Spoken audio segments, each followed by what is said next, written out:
And we back, man. We back. So, damn. I mean, it's been a minute. It's been a minute. And I know that, I've been busy, with work and different things. But man, we back, man, and we here to talk about the NBA. Here to talk about the NBA, man. 'Cause I don't know about y'all, but it's been a really good season. It's been a really good, interesting season, man. A really good, interesting season. So, like always, hit the like, subscribe, comment on the video, man.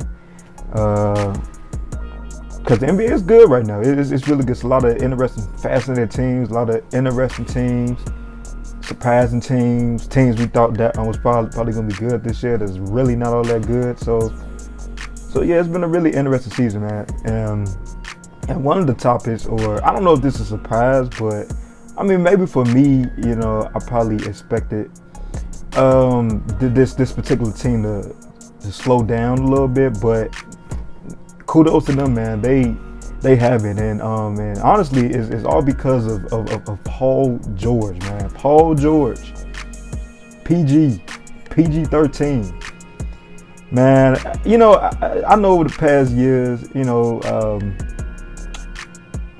PG for a lot of people, a lot of people forget who Paul George really is, man. Like, a lot of people forget about them Indiana days, and then, he, after Indiana, he was in Oklahoma and that whole thing with Melo and Russell didn't really work out too well. And then, he goes to LA. He like, you can never like Paul George, like you can never question his leadership, and that's the reason why I think the Clippers are really having success this year. It's because of Paul George's his leadership, and players, they follow that.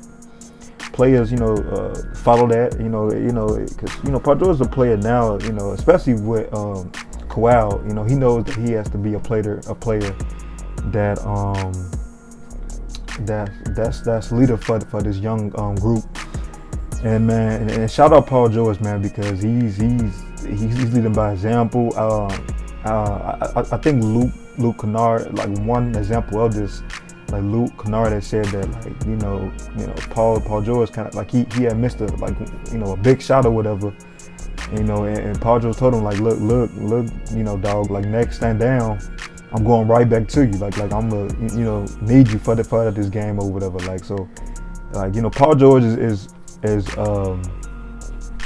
really depending on his teammates or whatever. It's a collective effort, and that's why so far you've seen the Clippers being 8-4 so far, and you can attribute that to Paul George, his leadership.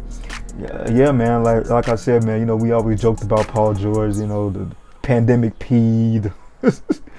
We've been kind of treating Paul George like crap, but Paul George has proven this season why he is one of the top players he is, and why he's a fearless, good, leader overall. So, man, like,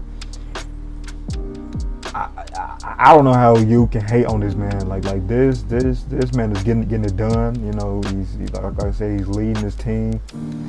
And then too, another reason, if you look at the Clippers, like, I looked up a stat, and I put it up if I can, but the Clippers are third in defense, like third in defense. I think only, if I'm not mistaken, I think the Golden State Warriors and I think the Jazz were only, I think it was 1 and 2, but yeah, the Clippers are third in defense. They have a rating of 102.5.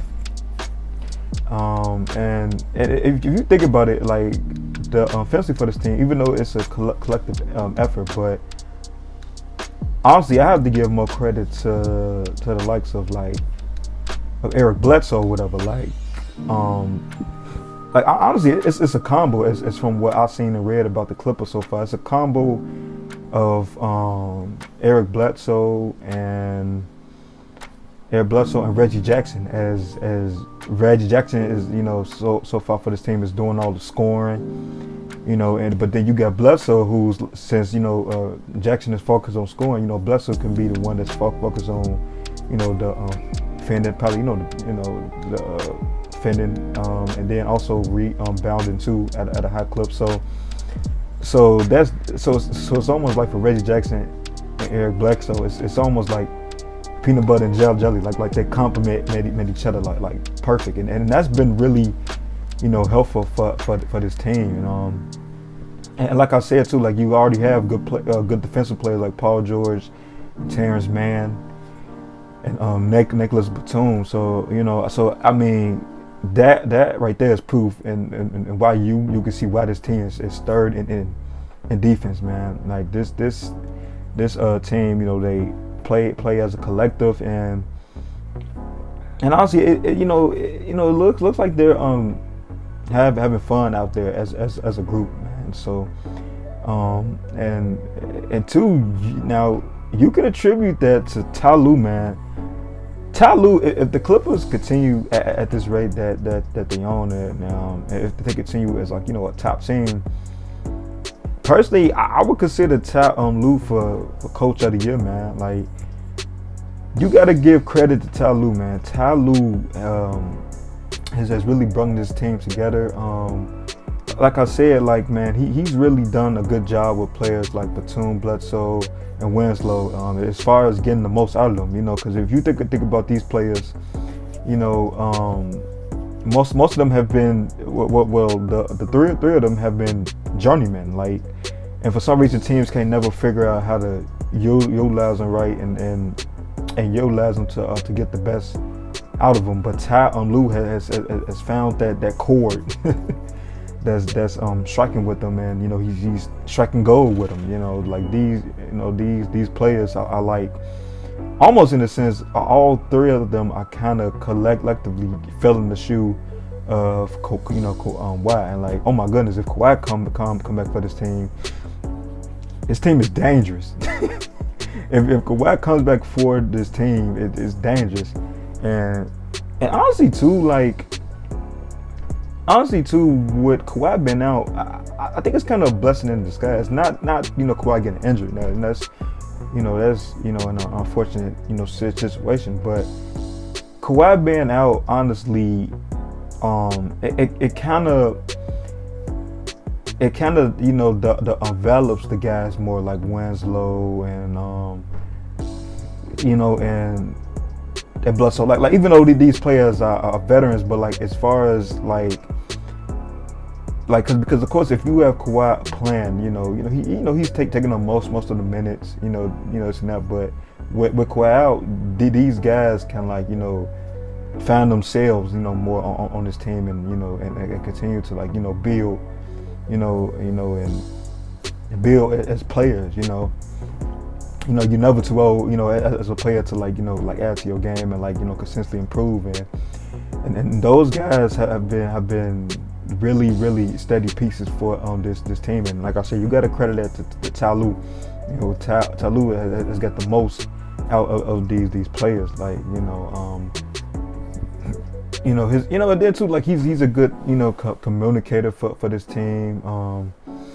As far as interacting with the players, and players love him. He's a players coach or whatever. Like even in Cleveland, the LeBrons and Kyries and Kevin Loves, they loved Tyronn Lue just because of his communication and him as a leader, man. So look, like I said, man, if the Clippers continue playing like this and they top in the conference, personally, Ty Lue has my vote for coach of the year, just because what he's done with this group, without arguably they best player or whatever, and like I said too, man, give credit to Paul George.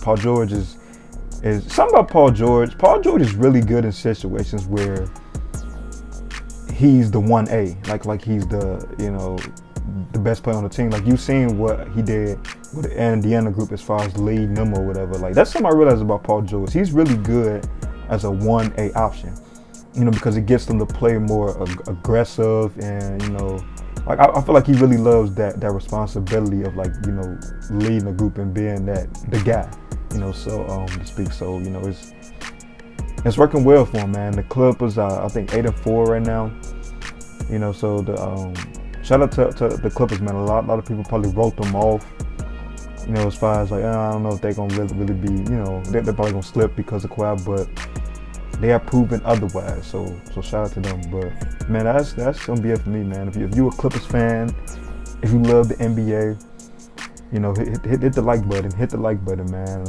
And subscribe to the channel. Like, you know, we got a lot of NBA content. We got a lot of more NBA content coming for you guys, because trust me, this season has been really interesting, and there's a lot of more teams I want to get into that's kind of been surprising. So, you know, if you like content like this, hit the like button, and man, we out.